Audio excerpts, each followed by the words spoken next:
श्रीमंती तूच घे, मी माझ्या तीर्थयात्रेला निघून जाणार आहे असं सांगल्यानंतर सुदामाची तीर्थयात्रेला निघून जातात. गोपाल कृष्ण भगवान की जय. आणि तदनंतर यदुवंशाचा नाश. भगवान श्रीकृष्ण आपल्या भावाला बलरामाला सांगतात, बलरामजी तुम्ही आता या यदुवंशाच्या भानगडीत पडू नका, तुम्ही आता तुमच्या लीला आटोपून घ्या. आणि लीला आटोपल्यानंतर बलरामजी निघून जातात. नंतर सर्वांना मुक्ती देतात. आपल्या माताला पितेला भगवान श्रीकृष्ण देवकी मातेला वसुदेव बाबाला सर्वांना मुक्ती प्रदान करतात. आणि मुक्ती प्रदान केल्यानंतर अर्जुनाला सांगतात, अर्जुना माझ्या हे भार्य आहे, हे सगळ्या भार्या गोकुळामध्ये नेऊन सोडा. आणि सोडत असताना भिल्लाचं रूप घेऊन भगवान श्रीकृष्ण येतात. आणि रूप घेतल्यानंतर त्यांच्या तावडीतून सोडवणूक करतात आणि अर्जुनाला दाखवून देतात, अर्जुना हे बघ, मी तुझ्या सोबत जोपर्यंत आहे तोपर्यंत अर्जुना तुझी ताकद आहे, आणि मी तुझ्या सोबत नसेल तेव्हा तुझी ताकद काहीच राहणार नाही. हे अर्जुनाला दाखवून देतात. आणि नंतर उद्धवाला सांगतात, उद्धवजी मैत्र मुनी जर तुम्हाला भेटले तर मैत्र मुनींना माझा भक्त विदुर काका आहे आणि त्यांना सांगा, विदुर काकाला मैत्र मुनींशी संवाद साधण्यास सांगा असं उद्धवाला सांगून जातात. उद्धवजी म्हणतात, भगवंता तुम्ही आता जाणार, मग आम्हाला जर तुमची गरज भासली, संकट काळे जर तुमची आठवण आली तर तुम्ही कुठे राहणार. तेव्हा भगवान श्रीकृष्ण म्हणतात, मी या भागवत ग्रंथामध्ये पदार्पण करत आहे, म्हणून भागवत ग्रंथ श्रवण केला पाहिजे. फार महत्वाचं आहे. नुसतं भागवताचं दर्शन जरी घेतलं ना, साक्षात भगवान श्रीकृष्णाचं दर्शन घेतल्यासारखं होईल. मग भगवान श्रीकृष्णाचं दर्शन घेतल्यानंतर फार आनंद जीवाला होत असतो, जीवाचं कल्याण होत असतं. आणि नंतर यदुवंशामध्ये सर्व यदुवंशी जे जवळचे वंश असणारे सारे मथुरेला निघून जातात आणि जे उरलेले होते सारे मदिरा पान करतात. मदिरा पान केल्यानंतर ते मुसळ असणार लोखंडी मुसळ जन्माला आलेलं त्याचा चुरा चुरा करतात आणि समुद्रामध्ये टाकतात. त्यातून येरकाळ नावाचं गवत निर्माण होतं आणि ते गवत उपटून सगळे यदुवंश त्याने एकमेकांना मारतात आणि तिथेच यदुवंशाचा नाश होतो. गोपाळ कृष्ण भगवान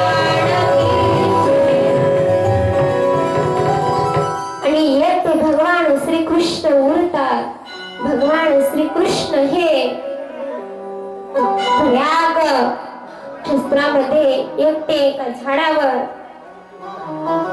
मांडी घालून बसतात आणि बसल्यानंतर एक व्याधी पान लावून बसलेला असतो.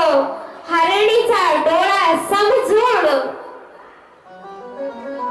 तो व्याध बाण सोडतो आणि भगवान श्रीकृष्णाच्या अंगठ्याला जाऊन लागतो.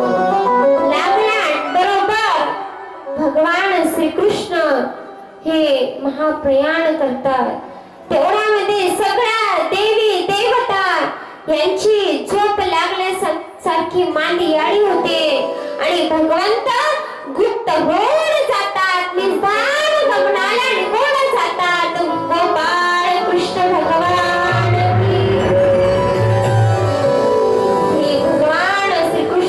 नमन म्हणून एक सुंदर भजन.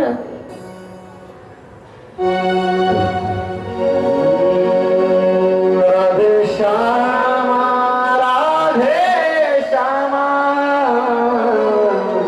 राधे श्यामा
परीक्षिताला म्हणतात, राजा अरे भगवान श्रीकृष्ण निधान गमनाला निघून गेले.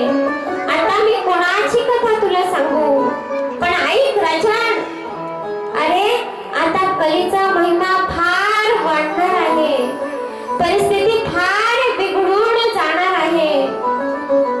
आणि या कलियुगात जर तरुण जायचं असेल तर भगवत भजन करावंच लागेल. जो भगवत भजन करेल, जो नाम चिंतन करेल, नामाची जो दोरी जो आपल्याशी बांधून ठेवेल, तोच या कलियुगामध्ये तरुण जाईल. असे शुकाचार्यजी महाराज राजा परीक्षिताला सांगतात. थोर जगी संत सांगून गेले, ऐसा कलियुग येईल बा, बिना जो या धर्माचा मानव माणूस खाईल बा. माता होईल पत्नी मुलाची, कन्या बायको बापाची, भाऊ जाईचे नाते काय. 5 वर्षाची मुलगी मागेल भतार, 6 वर्षाची मुलगी राहील गरबीन. पुत्र बापाशी होईल वैरी, पती सोडून पत्नी हिंडेल दारो दारी, अशी येईल कलियुगाची थोरी. म्हणून या कलियुगात जर करायचं असेल तर भगवंताला कधीच विसरू नका. हे मी नाही सांगत आहे, हे शास्त्रात सांगितलेलं आहे. हे जरी नाही कळालं काळ दुसरा येईल, हे जरी नाही कळालं, हे जरी नाही कळालं काळ दुसरा येईल, हे जरी नाही कळालं, हे जरी नाही कळालं काळ दुसरा येईल, हे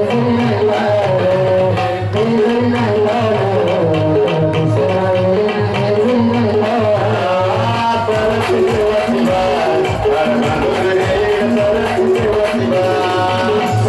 शिवा